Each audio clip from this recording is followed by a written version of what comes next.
સાબરમતી નદીને ખાલીખમ જોઈને તમને પણ બે ઘડી નવાઈ લાગીને?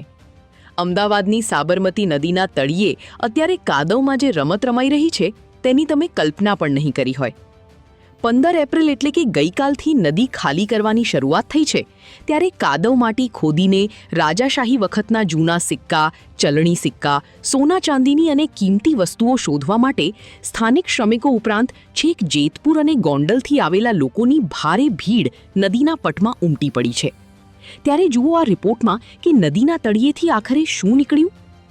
વાસણા બેરેજના 18 દરવાજા બદલવા અને સુભાષ બ્રિજનું સુપર સ્ટ્રક્ચર તોડવાની કામગીરી ચાલી રહી હોવાથી સિંચાઈ વિભાગ દ્વારા આગામી 15 જૂન સુધી નદીને ખાલી રાખવાનો નિર્ણય લેવાયો છે. પણ આ ટેકનિકલ કામગીરીની વચ્ચે નદીના કાદવમાંથી સોના ચાંદીની વસ્તુઓ અને સિક્કાઓ શોધવા માટે છેક સૌરાષ્ટ્રના જેતપુર અને ગોંડલથી 300થી વધુ લોકો અહીં ઉતરી પડ્યા છે.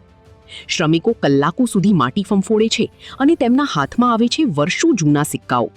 હાલના ચલણની સાથે રાજાશાહી વખતના જૂના સિક્કાઓ અને અન્ય કિંમતી ચીજવસ્તુઓ મળતા લોકોના ઉત્સાહનો પાર નથી.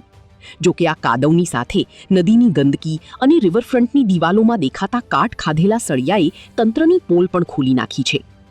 હવે આગામી 2 મહિના સુધી એક તરફ વિકાસનું કામ ચાલશે અને બીજી તરફ કાદવમાંથી ખજાનો શોધવાની હોડ. સાબરમતી નદીના આ પટમાં હજારો લોકો પોતાનું નસીબ અજમાવતા જોવા મળશે.